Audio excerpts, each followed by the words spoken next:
About 2 months ago, Joe Biden was sworn in as our 46th president, and 64 days after he was inaugurated, he finally had his first official press conference. So bravo, Joe, because you finally did it. So moving on, this press conference was really just a campaign rally because he got to go out there and say everything he had to say to make his voting base happy. And people on the other side probably didn't like what it was he had to say, or in all honesty, they didn't even care to watch. So regardless of your opinion on President Biden, what we're going to do today is rather quickly, and in no particular order, is we're going to talk about what President Biden had to say during his speech. And I'm going to get you in and out of here as quick as I can because you got a weekend you got to go enjoy. So let's talk about immigration first. President Biden and Democrats alike are blaming President Trump for what's going on at the southern border right now. And that's just classic politics 101. You got to get out of a hard situation, just blame the other guy before you. So one thing I'll say is, regardless of your opinion on who's at fault, it's hard not to deny that President Biden's rhetoric doesn't directly aid this recent surge of migrants. And the reason for that is, when you have someone that's not outspoken against illegal immigration, when you have someone that makes it to where if we catch you, we're just going to release you, and when you have Democrats alike basically saying we're warm to the idea of providing illegal immigrants with free healthcare, free education, you're serving it on a silver platter to say, hey, why don't you just come over here? That's, if I'm an illegal immigrant, you think I'm going to sit there and say, yeah, I'm going to wait in line like the rest of the people and do it the legal way? You're out of your mind. You're literally making it so easy for me to choose with what I want to do and how easy it is for me to gain access to this country. So let me know if you agree or disagree with me on that, but I think that's what's driving this recent border surge. So moving on, President Biden also talked about China and North Korea being big geopolitical threats. So the one thing I'll say is, in terms of rhetoric, it makes him sound like a stronger leader, right? He's almost kind of calling out certain countries, but I think it's all theater. I think he's all talk, and I'll believe it when I see it. If he actually winds up making moves to, deter what's going on overseas, I'm going to give the guy credit. But this is coming from the same guy who's also said we would benefit from a stronger China. So again, I'll believe it when I see it.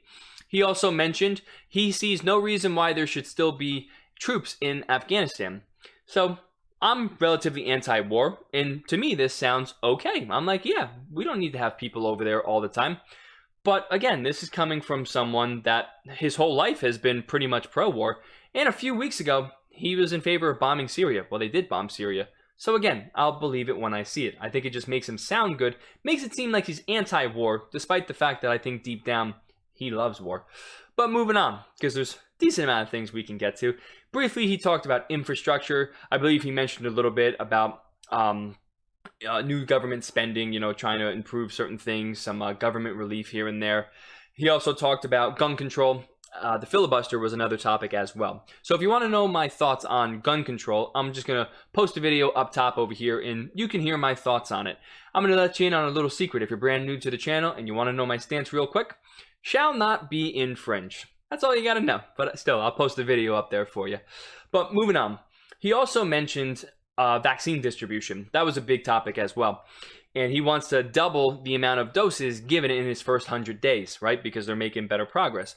So a lot of people are saying, well, he's the reason why there's so many more vaccines on the market. And if it wasn't for him, we would never have the light at the end of the tunnel. But I'm going to remain true to my position in the past, which is regardless of who was president, they would be benefiting right now from all the vaccines on the market. So the Trump administration, regardless of your opinion on them, on him, they went through the worst of the virus because they didn't have all the vaccines on the market, right? It was in the trial phases, them discovering what worked, what didn't work. So Biden's really just benefiting from all the chaos the previous administration had to go through. You can let me know if you agree or disagree with me on that, but I really do think no matter who was president, they'd be in a pretty good spot right now in terms of vaccines on the market. One of the last things that I'll mention in this video is President Biden also talked about his plan to run for re-election in 2024 already. So I heard that and I'm like, the guy's only a few months in. He's already planning on running again. So to me, it kind of rubbed me the wrong way. It's like, what? Is the country going to go down the tubes if you're not president for 8 years? So I don't like this whole pledging loyalty to political candidates their first 3 months. Like if you're already saying, yeah, I'm going to vote for him in 2024. Why? Because he's not Donald Trump? Like, has he done anything that's vastly improved your life? You can let me know if that's the case, but I think people are just kind of getting caught into this trap of, oh, if someone runs for president, they have to be president for 8 years. My opinion, So let someone show you their work. If they can do some good in 4 years, they deserve your vote in the next 4 years, right? But the first 3 months, in the words of Joe Biden, come on, man. But the other thing I want to mention in regards to him running again for re-election is his mental state. You're out of your mind if you don't think he has cognitive decline. And a lot of people voted for the guy because they remember the Joe Biden under the Obama administration, right? When he was vice president. Vastly different guy. He was definitely there, much more mentally inclined. Now, he can't get words out if he's not on a teleprompter or if he's not reciting a rehearsed line. He even did it towards the end of the press conference. He was stumbling his words. He was speaking about something, and then he just stopped halfway through and was like, anyway, and stumbling through the notes.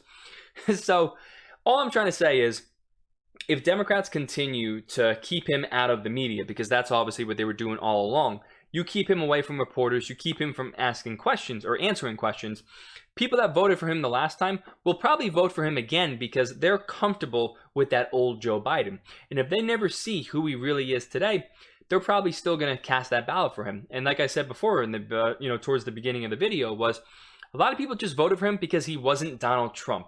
But if he doesn't produce, if he doesn't deliver on some of those big promises that Democrats, promised on, I think that's going to wear off. I think people will kind of flip back and say, you know what? Yeah, I can care less that you don't tweet like Trump or you don't have his rhetoric, you don't have his demeanor. He at least was trying to fight for me. Biden, you're just typical status quo politician. So that whole, hey, at least I'm not Trump, will kind of wear off. But let me know your thoughts on that. So I was trying to make this as quick as I could, just give you a brief summary of what was going on in that whole press conference talk. I'm sure someone might do a little bit better of a job giving more details, more ideas about what's next to come. But let me know your thoughts, all right? Do you agree with some of the things I said? Do you disagree? What's your thoughts on Biden overall at this point in his presidency? So listen, now it's time for you to go enjoy your weekend. I appreciate you sticking through, watching the video, and I hope to see you again sometime soon.